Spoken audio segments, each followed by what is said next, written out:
Capesterre-Belle-Eau, Belle-Eau, waouh! Qu'elle porte bien son nom, cette commune de la Guadeloupe, chère à mon cœur. Commune de mon enfance, j'ai eu la chance d'arpenter très jeune le bord de ces rivières. Eau vive, eau vivante, eau vivifiante. Bien sûr, on pense aux 3 chutes du Carbet, qui font partie de la rivière du Grand Carbet. Celle-ci prend naissance depuis les flancs du volcan de la Soufrière.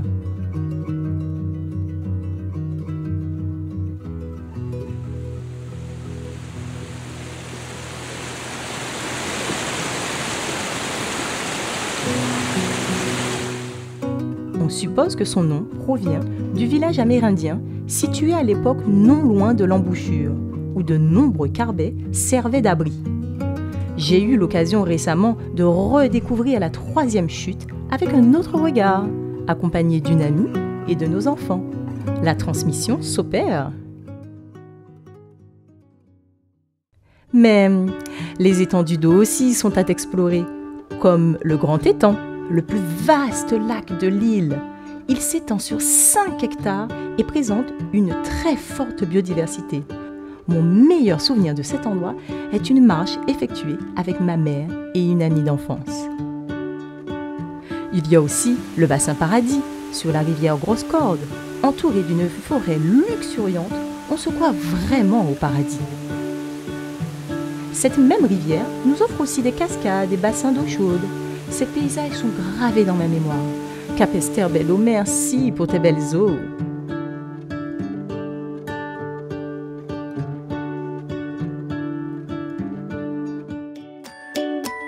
Capesterre-Belle-Eau, c'est aussi un bourg, comme on dit.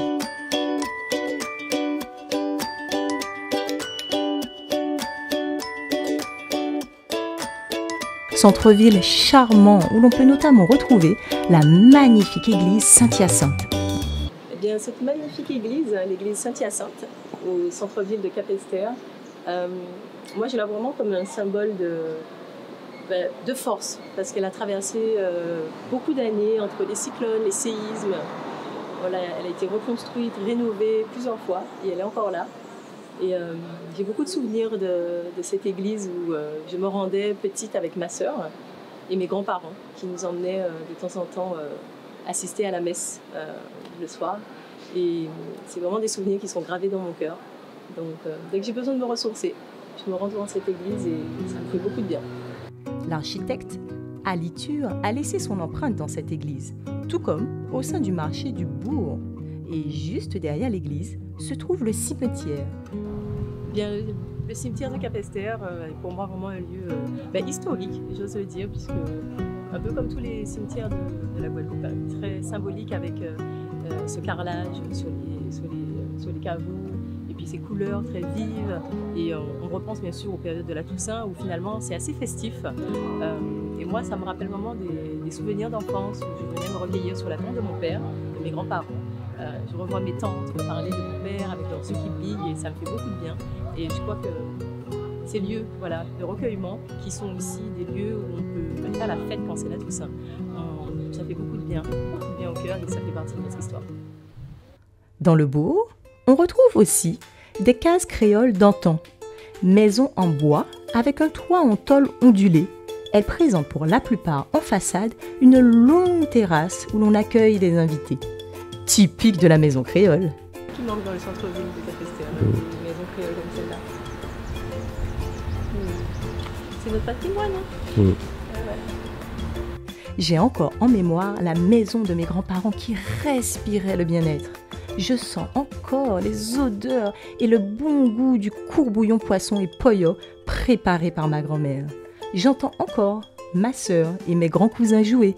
Je ressens toujours les doigts de mes grandes cousines et de mes tatis dans mes cheveux. Oh là là, je vois même mes grands-parents complices à la fin de la journée de travail de mon grand-père. Tant qu'il a pu, il partait très tôt le matin avec sa mobilette pour se rendre à Fond-Cacao, quartier situé dans les hauteurs de la ville. Et oui, Capesterre-Belle-Eau, c'est aussi des champs agricoles à profusion où l'on cultive principalement de la banane. Ces champs façonnent le paysage et sont souvent visibles depuis la route. La banane représente la principale activité économique de la ville. Oh, Capesterre-Belle-Eau, merci de nous nourrir et dans tous les sens du terme. Capesterre-Belle-Eau, c'est également synonyme d'embouteillage. On pense au quartier de Sainte-Marie, bien sûr. Mais le ralentissement a au moins le mérite de nous faire profiter autrement de cette commune. Et oui, on prend le temps de voir bien les marchands qui nous proposent du bon poisson ou divers produits locaux. L'école, bien sûr, avec ses belles couleurs et les cris d'enfants heureux. Et aussi le buste de Christophe Colomb dans le petit parc qui nous rappelle notre histoire, parfois douloureuse. Mais Capesterre-Belle-Eau, c'est aussi des lieux incontournables, comme l'allée du manoir, allée de palmiers royaux qui nous font voyager.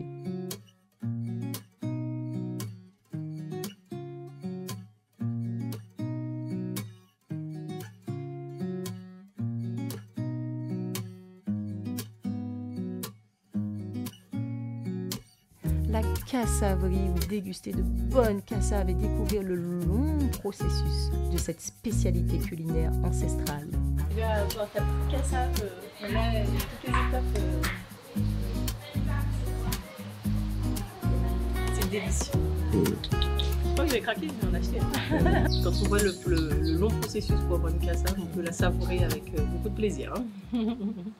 Ou encore la plage de Roseau, lieu convivial très prisé par les familles.